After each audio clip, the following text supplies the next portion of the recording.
Dice el Salmo 133, versículo 1: mirad cuán bueno y cuán delicioso es habitar los hermanos juntos en armonía. En la traducción lenguaje actual dice: no hay nada más bello ni más agradable que ver a los hermanos vivir juntos y en armonía. Es increíble lo que habla la traducción lenguaje actual en cuanto a bello y agradable. ¿Y qué es lo bello y agradable? Pues que podamos vivir los hermanos juntos y en armonía. Vivir juntos tal vez no sea tan problemático, tal vez no sea tan difícil, pero en armonía sí tendríamos que cada uno de nosotros considerar o hablar para ver si esto realmente es una realidad. Lo cierto es que antes de que podamos reflexionar de lo que ocurre en los ámbitos de la familia, de la sociedad y de la iglesia, me gustaría que consideráramos lo siguiente, sobre todo tratándose de los hermanos, tratándose de lo que ocurre en nosotros. Dios nos ha enrolado en su armada y nos ha colocado en su embarcación.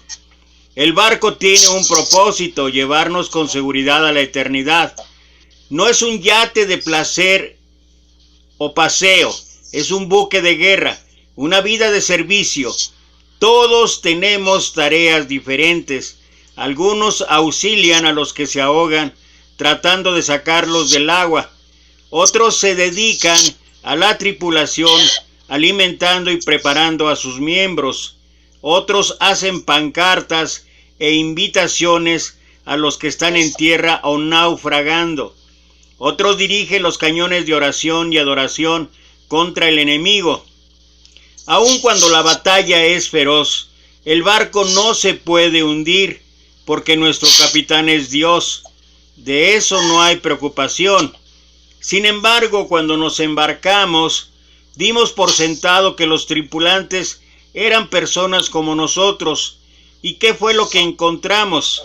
Algunos tienen uniformes o visten modas que jamás presenciamos. ¿Por qué visten así?, preguntamos. Qué curioso, responden.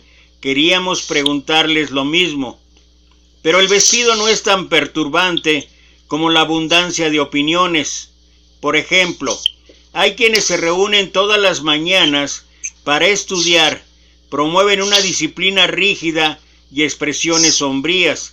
Servir al capitán es asunto serio, exclaman. No es coincidencia que se junten cerca de la popa. Hay otro grupo dedicado profundamente a la oración, incluso oran de rodillas. Esto resuelve todo, dicen. Siempre están en la proa de la nave. Hay unos pocos que obstinadamente creen que en la cena del Señor se debe usar vino real o hacerlo con copa real. Estos se hallan a babor. Otro grupo se ha colocado cerca de las máquinas. Pasan horas y días enteros examinando tuercas y pernos del barco, encerrados bajo cubierta.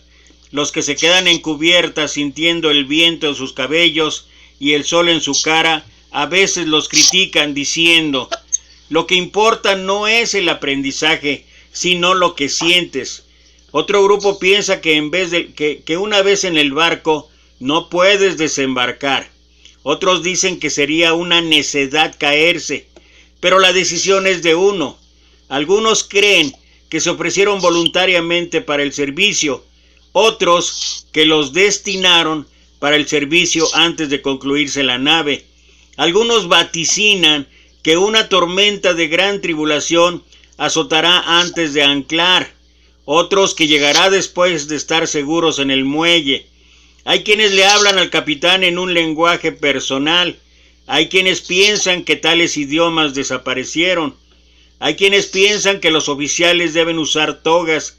Hay quienes piensan que no debería ni siquiera de haber oficiales.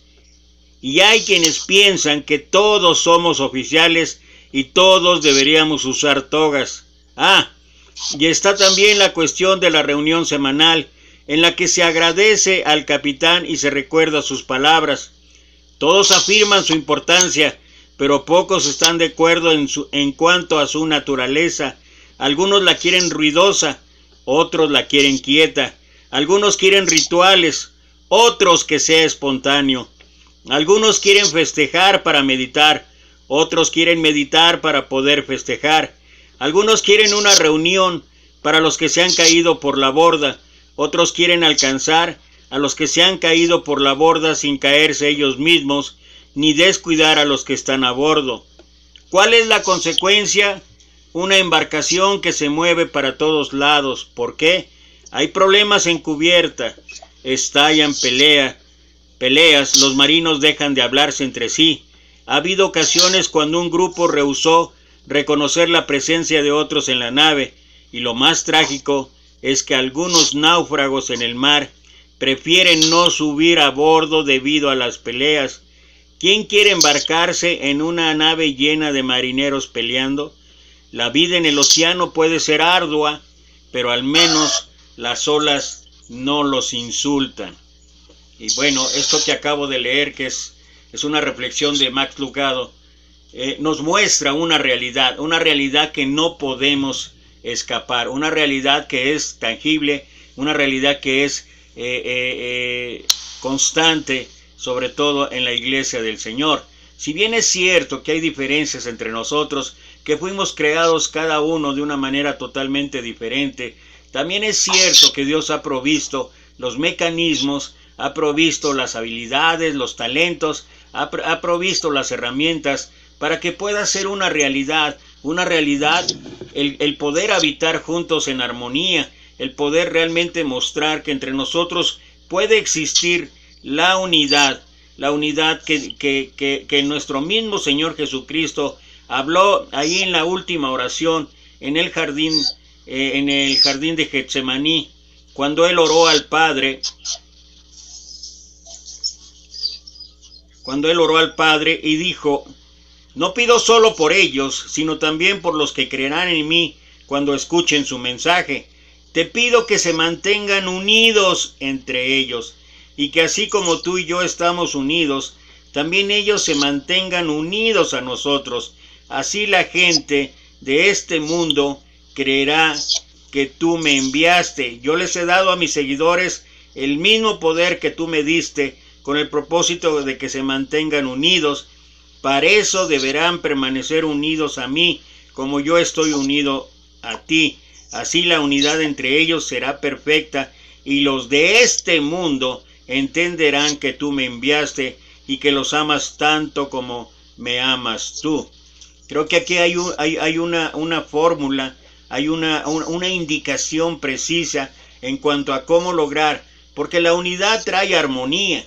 Si no hay unidad, pues obviamente no va a haber armonía. Y lo cierto es que a veces intentamos la armonía a medias, intentamos la armonía solo en momentos específicos, solo en momentos en que realmente pareciera ser que no nos queda otro camino más el que estar conviviendo juntos. Y eso en una manera, qué bueno que lo hagamos, sobre todo en la reunión dominical, qué bueno que tengamos la oportunidad de tener esa comunión a la que hemos sido llamados, de incluso hacer lo posible para que estemos juntos en armonía y que estemos realmente unidos en una misma mente, en un mismo parecer, en cuanto a lo que creemos, en cuanto a lo que profesamos. Obviamente estoy hablando, y es un hecho, de que tenemos diversidad de opiniones, tenemos diversidad de sentires y todo lo demás, pero cuando uno trabaja en pro de lo que realmente puede ser la diferencia en nosotros, entonces se puede llegar a lograr eso. Pero en la familia hoy se ha abierto una brecha generacional terrible.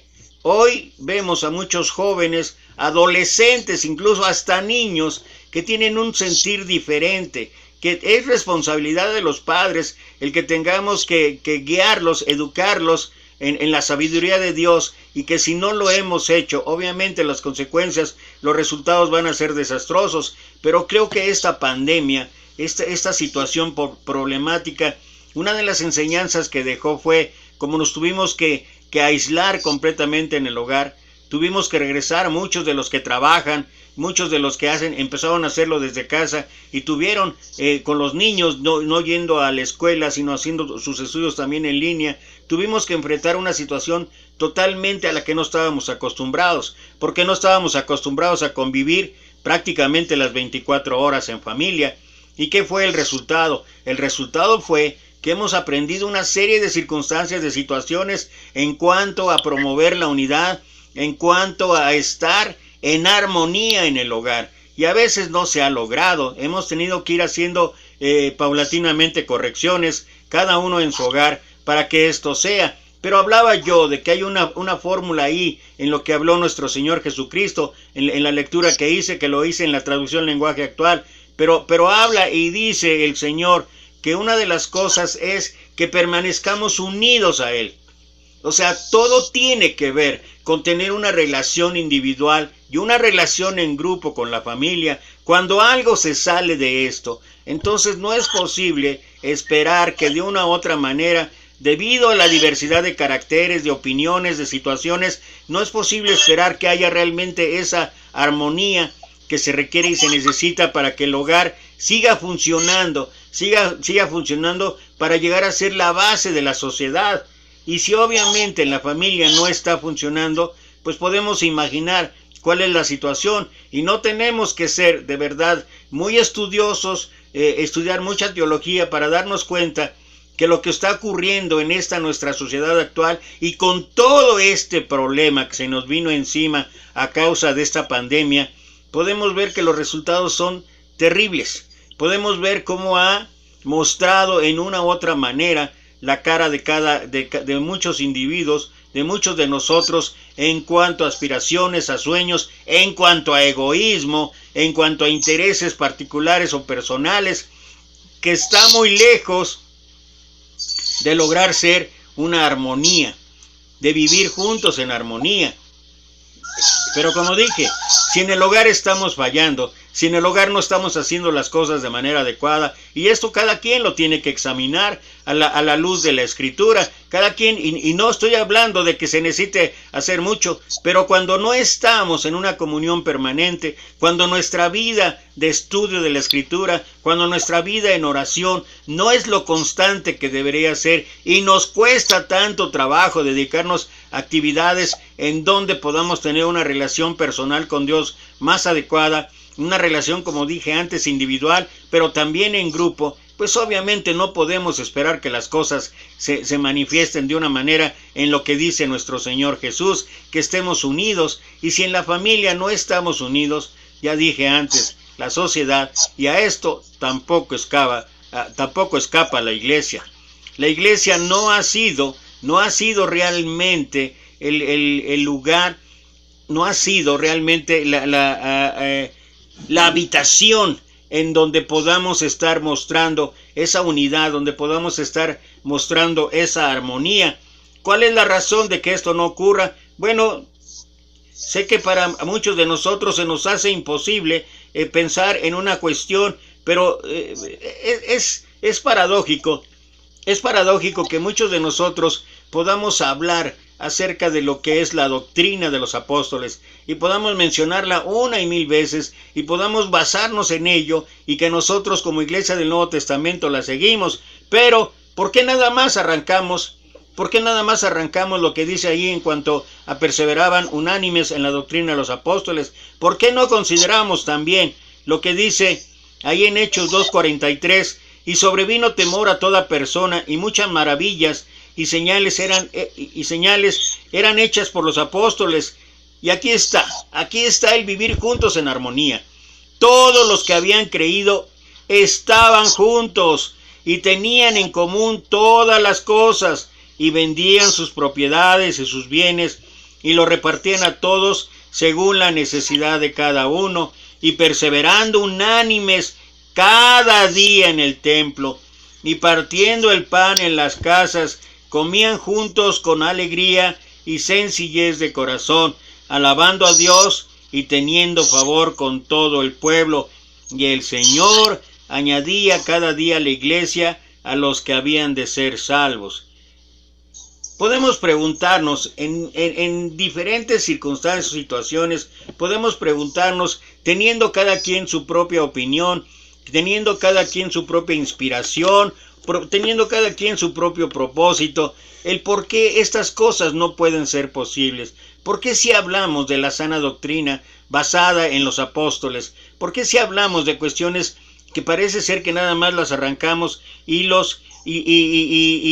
pensamos, pareciera ser que de Hechos capítulo 2, aparte de lo del bautismo, cuando Pedro predicó y que más de 3,000 personas se convirtieron, parece ser que el versículo 42, y perseveraban en la doctrina de los apóstoles, pero hasta ahí nos quedamos, porque enseguida lo que dice, en la comunión unos con otros, en el partimiento del pan y en las oraciones. ¿Por qué unas cosas sí y otras cosas no? ¿Por qué nos hemos vuelto tan específicos en ese sentido, de tomar solamente lo que en una u otra manera nos puede acomodar, o de una u otra manera nos puede beneficiar, o de una u otra manera nos puede incluso justificar para lo que estamos haciendo y lo que estamos llevando a cabo como discípulos de Cristo? ¿Por qué no ver el ejemplo? Sé que muchos de nosotros hablaríamos hoy de una situación social totalmente diferente, y es cierto, es una situación en que las distancias se alargaron, en que las distancias se expandieron, y que a diferencia de la iglesia en el primer siglo naciente ahí en Jerusalén, todos estaban ahí en la misma zona, y es hasta cierto punto entendible esta situación. Hoy hablamos de distancias larguísimas, pero lo más increíble de todo es que incluso en la misma ciudad, incluso en la misma población, hay ocasiones en que no puede ser posible que no se refleje esa unidad y mucho menos esa armonía que debe existir entre nosotros. Yo me voy a permitir compartir lo que sucede aquí en Puebla, aquí en México. No sé lo que ocurre en otras partes del mundo, sé lo que ocurre en bastantes ciudades y estados de la República, porque hemos tenido el privilegio y la bendición, mi esposa y yo, de estar ahí. Pero aquí en Puebla, me voy a referir, hay cerca de 7 congregaciones. ¿Y cuál es la relación entre ellos? Una relación totalmente inexistente.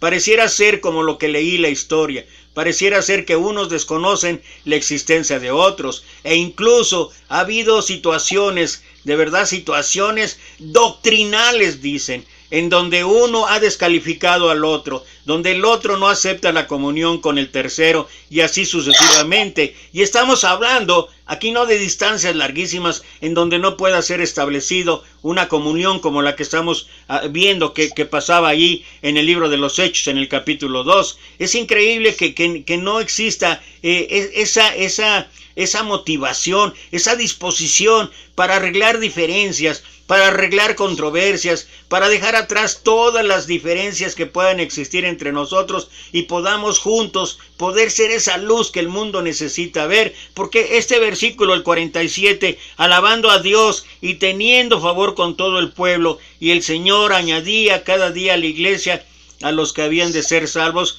parece ser que está muy lejos de nuestra realidad, y parece ser que ese es uno de los principales obstáculos para que mucha gente estuviera llegando a los pies del Señor. Pero vuelvo a insistir, todo nace en la familia, se expande a la sociedad, y la iglesia es parte de eso. Tal vez una de las cosas que deberíamos hacer o pensar es qué está sucediendo en los hogares cristianos, en cada ciudad, en cada estado, en cada país, para poder reconsiderar el cómo poder vivir o convivir juntos y hacerlo en armonía.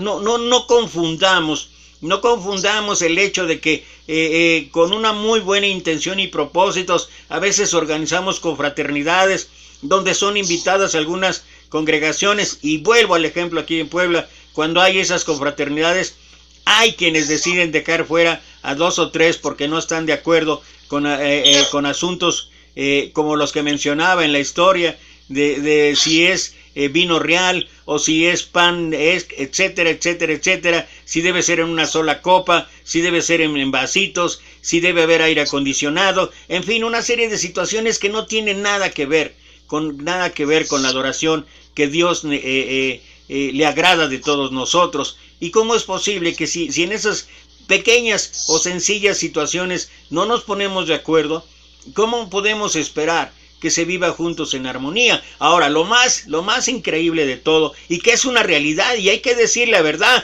desechando la mentira, hablad verdad con su prójimo, porque somos miembros los unos de los otros, y tenemos que hablar, si es posible vivir en armonía, tenemos que hablar entonces qué son las cosas que están estorbando para vivir en armonía, porque a veces ni siquiera tenemos que hablar de varias congregaciones en una ciudad, hablar de nuestra propia congregación, a veces ni siquiera se logra ahí mismo. ¿Por qué? Porque hay diversidad de opiniones que no tendrían que ser doctrinales, pero que nosotros queremos verlas como doctrinales. Y pareciera ser que no somos capaces de ponernos de acuerdo, no somos capaces de hablar las cosas como tiene que ser, de frente, de cara, para poder arreglar cualquier asunto, cualquier situación que exista entre nosotros. ¿Y cuál es el resultado? El resultado que ahí mismo en una sola congregación unos van para un lado, otros para otro lado. Pareciera ser que hacemos lo mismo que pasaba en la iglesia de Corinto. Una iglesia bendecida, una iglesia con muchos dones, con muchos talentos, una iglesia que de verdad era un ejemplo en cuanto a conocimiento y todo lo demás, y de qué servía. Decía Pablo ahí empezando en los primeros capítulos, no es posible, unos dicen ser de Cefas, otros de Apolos, otros de Pablo, y él pregunta, ¿acaso Cristo está dividido? O sea, la división es en contra totalmente de la unidad del pueblo de Dios, y pareciera ser que las cosas no han cambiado, porque hay ocasiones que dentro de la misma congregación, unos jalan con fulano, otros con mengano, otros con perengano, cuando que todos deberíamos ser uno solo, hacia Cristo Jesús. Eso es lo que estorba. Esa es una de las cosas que nos obstaculizan el poder vivir juntos en armonía. Y no somos capaces de resolver esto. No somos capaces de tener la humildad necesaria para cada quien reconocer sus errores, sus fallas, sus equivocaciones y poder juntos emprender el camino. Hablamos de una unidad. Hablamos de una armonía disfrazada, y hablamos y dejamos de lado lo que realmente ocurre en nosotros. Esto no era nuevo. Imagina nada más los discípulos que eran solamente 12. Solamente 12. ¿Y qué es lo que existía entre ellos? ¿Qué es lo que había entre ellos? Bueno, solamente déjame mencionarte algunos de los ejemplos que les pasaba, que interrumpía de verdad la unidad, y a pesar de estar ahí nuestro Señor Jesucristo, ni siquiera esto era suficiente para que ellos tuvieran una actitud totalmente diferente, y es la actitud que todavía prevalece entre nosotros. En Lucas capítulo 9, versículo 46, dice, entonces entraron en discusión sobre quién de ellos sería el mayor. Y eso sigue ocurriendo. Y no solamente en la congregación, a nivel ciudad, a nivel congregaciones. Pero en la misma congregación hay ocasiones en que parece ser que estamos peleando quién es el más espiritual, quién es el de mayor servicio, quién es el de mayor disposición, quién es el que mejor ora, quién es el que mejor predica, quién es el que, y etcétera, etcétera, etcétera. Y podemos hablar de una y mil cosas. ¿Y para qué? Dice Pablo, ¿busco ahora el favor de los hombres o el de Dios? Pues si todavía buscara el favor de los hombres, no sería siervo de Jesucristo. ¿Por qué siempre estamos tratando de impresionarnos unos a otros? Lo que hacemos, lo hacemos para la gloria de Dios. Lo que hacemos, lo hacemos porque Dios nos ha dado esa gracia, nos ha dado ese talento, esa habilidad. Pero lo que ocurría ahí con los discípulos, entonces entraron en discusión sobre quién de ellos sería el mayor. Y me encanta la junta de varones o la junta congregacional, donde cada uno puede expresar su opinión aparentemente, y a final de cuentas se sigue lo que dice uno o dos, porque son los que más tiempo tienen en el cristianismo, o son los más espirituales, o son prácticamente, o los definimos como ancianos, o de alguna autoridad, aunque su vida, aunque su testimonio esté muy lejos de ser eso. No es uno el que tiene que definir si es espiritualmente el más adecuado. Lo que realmente sorprende es que no podamos ponernos de acuerdo, es que no podamos llegar a un mismo punto, que es el que las cosas que se estén haciendo se alabe, es para alabar y glorificar a Dios. No es posible que sigamos actuando de esa manera, pero ese no era el único problema que tenía ahí los discípulos. Más adelantito, ahí mismo Lucas capítulo 9, dice: entonces respondiendo Juan dijo: Maestro, hemos visto a uno que echaba fuera demonios en tu nombre y se lo prohibimos porque no sigue con nosotros. Esto se llama de alguna u otra manera sectarismo, un sectarismo que ocurre en nosotros. Ya no es ni siquiera voy a hablar del pensamiento, de la opinión, de lo que hablamos de otros grupos religiosos, porque la verdad no tiene ni caso el saber que hemos hecho de la descalificación nuestro mejor aliado para justificar lo que nosotros no estamos haciendo, porque esa es la realidad.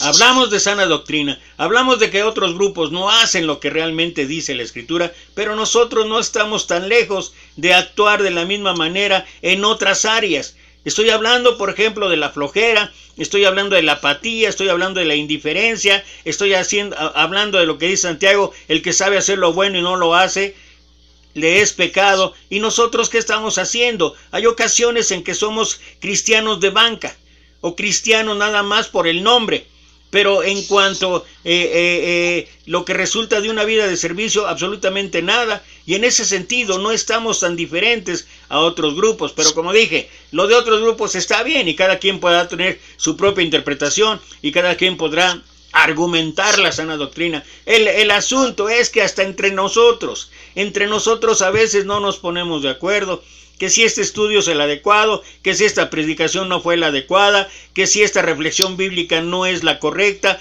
que si la interpretación para cualquier texto no es lo que realmente tiene que ser, y un sinnúmero de cosas que muestran la total falta de unidad, la total falta de armonía entre nosotros. Esto es a nivel congregacional. Ahora ya ni siquiera toco a nivel ciudad, donde intercongregacional, o sea, unas congregaciones con otras, porque como dije, es de veras lamentable, y voy a citar otra vez aquí Puebla, que es donde vivo, es donde pienso ya quedarme toda la vida, excepto que el Señor tenga otra cosa para mí. Pero lo cierto es que es hasta infantil ver cómo hasta descalificaciones por escrito y a través de usando las redes sociales, una congregación contra otra, escritos que no tienen nada que ver con lo que realmente debería ser lo importante. ¿Por qué? ¿Por qué tomamos el papel de juez y determinamos o designamos de que tal congregación o tal congregación no está actuando, y que a veces ya ni siquiera las consideramos dentro de la hermandad? Y luego cuando vas tú y te das cuenta de quiénes emitieron esos escritos, esas cartas, y ves la vida, quienes conocemos, y no estoy criticando o juzgando, solamente estoy poniendo las cartas sobre la mesa de decir cómo es posible, con qué calidad moral nos ponemos a descalificar a otros cuando nosotros mismos no estamos haciendo lo correcto. Pero eso es lo que pasa, y eso es lo que hacían allá los discípulos. Hemos visto a uno que echaba fuera demonios en tu nombre y se lo prohibimos. Ajá, ¿y por qué?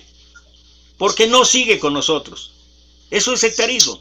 O sea, si estás de mi lado, si estás de acuerdo en lo que yo digo, lo que yo emito, la opinión, etcétera, la manera de interpretar la Escritura, está bien, eres de los míos. Y si no, por eso Jesús les dijo: no se lo prohibáis, porque el que no es contra nosotros, por nosotros es. Y creo que este versículo muestra mucho, en gran manera, lo que dejamos de ver.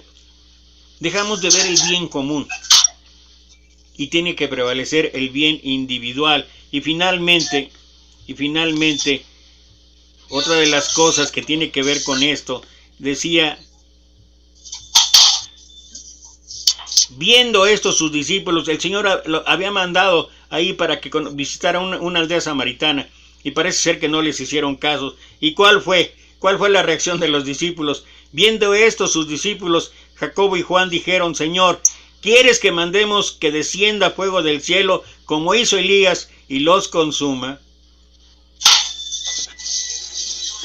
Como dije antes, ¿quién nos ha puesto como jueces? ¿Por qué no solamente la descalificación, sino a veces hasta prácticamente la crucifixión, si lo podemos interpretar de una manera. ¿Por qué nos ensañamos con la gente? ¿Por qué nos ensañamos en los errores o las fallas que puedan tener los demás? Y estoy hablando lo que ocurre entre nosotros, no otros grupos, entre nosotros. Y esto es un constante, es un constante. Es lamentable ver a través de los grupos que tengo, que participo en WhatsApp, es lamentable ver que ahí mismo en el grupo, descalificándose unos con otros, crucificando unos a otros, hablando de que no siguió la disciplina. Yo quisiera ver quién realmente sigue la disciplina del Señor y quién la aplica como el Señor lo estableció ahí en su Escritura. Porque somos muy buenos para disciplinar, pero ni siquiera con las bases propias, con las bases serias, con las bases bíblicas que lo tendríamos que hacer. Y sobre todo exponiéndonos a través de las redes sociales, sea el WhatsApp, sea el Face, pero lo hacemos así. Eso no existe, eso no debería de ser.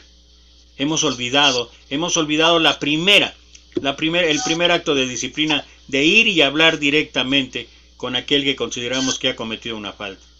Eso lo dejamos. Generalmente siempre queremos juntar 2 o 3 que estén de acuerdo con lo que yo digo y luego ir y entonces sí aplicar la disciplina y entonces llegar incluso hasta lo máximo a decirlo a la iglesia. Eso fue lo que pasó. Señor, ¿quieres que mandemos que descienda fuego del cielo como lo hizo Elías y los consuma? Y se nos olvida cuál fue el propósito, cuál fue la misión de nuestro Señor Jesucristo. Él les dijo, volviéndose a él, lo reprendió diciendo, vosotros no sabéis de qué espíritu sois, porque el Hijo del Hombre, esta es la misión de nuestro Señor, y esta debería ser nuestra misión, porque el Hijo del Hombre no ha venido para perder las almas de los hombres, sino para salvarlas. No ha venido para perder las almas de los hombres, sino para salvarlas. Me dio risa un comentario que vi ahí de alguien que subió. No lo entiendo ni también. No tiene sentido el por qué suban ese tipo de comentarios, pero menos tiene sentido lo que responde. Porque alguien subió ahí, lo vi apenas el día de ayer, alguien subió ahí, yo he dejado de ser cristiano. ¿Tienen algún comentario? Y de inmediato el primer comentario que pusieron, pues mira, la Escritura dice que el perro vuelve a su vómito y la puerca lavada a revolcarse en el cieno. Y ahí empezaron una serie de comentarios de que no, pero no hay que usar la Escritura para destruir. No, sí, hay que hablar la verdad. O sea, de una u otra manera, esto muestra realmente lo que ocurre en la iglesia del Señor. Y que la armonía, que la unidad está muy lejos de presumir que es la que tenemos quienes estamos en la iglesia de Cristo. Eso no es armonía, eso no es unidad. ¿Podemos convivir? ¿Podemos vivir? ¿Podemos habitar juntos en armonía? Sí. Y tal vez la respuesta inicial sea lo que el Señor estableció, sea lo que Él dijo en Juan capítulo 17, versículo 21 al 23, que estén unidos a mí como yo lo estoy a ti, Padre. Y tal vez muchas de estas cosas que mencioné, todo lo que estoy narrando o todo lo que estoy hablando, tiene que ver con eso. Que nos falta una verdadera unidad con nuestro Señor Jesucristo, una verdadera relación con nuestro Dios. Quiero casi prácticamente terminar con esto que no sé por qué pueda ser tan diferente, no sé por qué no podemos de uno o de otra manera vivir o imitar por lo menos lo que pasaba allí en la iglesia naciente en el primer siglo. Dice Hechos capítulo 4 versículo 32, y la multitud de los que habían creído, mira, esto es la unidad, esto es la armonía, y la multitud de los que habían creído era de un corazón y un alma, y ninguno decía ser suyo propio nada de lo que poseía, sino que tenían en común todas las cosas, y con gran poder los apóstoles daban testimonio de la resurrección del Señor Jesús, y abundante gracia era sobre todos ellos. Así que no había entre ellos ningún necesitado, porque todos los que poseían heredades o casas las vendían y traían el precio de lo vendido y lo ponían a los pies de los apóstoles, y se repartía a cada uno según su necesidad. Sé que esto tal vez lo veamos como un sueño ya lejano. Sé que esto, el de tener todas las cosas en común, el de compartir para que no haya necesidad, pueda ser difícil. Pueda ser difícil. Pero ¿qué es lo que nos ha mostrado esta pandemia? Quienes tenemos la bendición, el privilegio de tener un plato de comida cada día, a cada momento en la mesa, gloria a Dios. Pero ¿cuántos hay y hermanos que están batallando cada día por ellos? ¿Podemos vivir en unidad? ¿Podemos habitar juntos en armonía? ¿Podemos convivir, vivir en armonía como un pueblo que Dios quiere? Imaginemos un huerto de papas. Existen muchas plantas y aunque son todas diferentes en tamaños y formas, lo cierto es que todas tienen papas. Llega el momento de la cosecha y entonces la persona encargada de la recolección las va metiendo en una bolsa, podríamos decir que las está agrupando. Puede ser que las papas contentas exclamen: ¡Gloria a Dios! Ahora todos estamos en una misma bolsa y estamos unidas. Pero no, aunque están en el mismo saco, aún no son una. Llega el momento en que el ama de casa las compra, ella las lleva a casa, las lava, les quita la cáscara y las pone en un recipiente. Puede que las papas piensan que ahora sí están más unidas y exclaman: ¡qué maravilloso es este amor que existe entre nosotras! Pero eso no es aún unidad. Entonces son cortadas en trozos y mezcladas unas con otras. Para entonces han perdido bastante su identidad. Pero aunque ahora pueden pensar que hay unidad, aún no termina el proceso.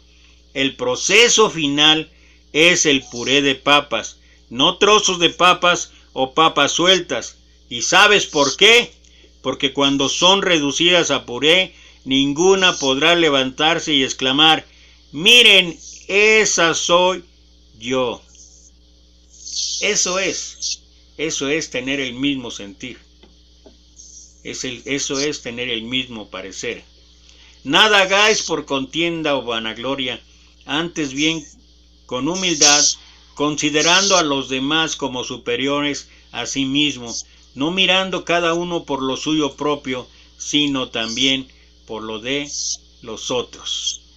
Aprendamos a evitar y a vivir en armonía. Que Dios los bendiga.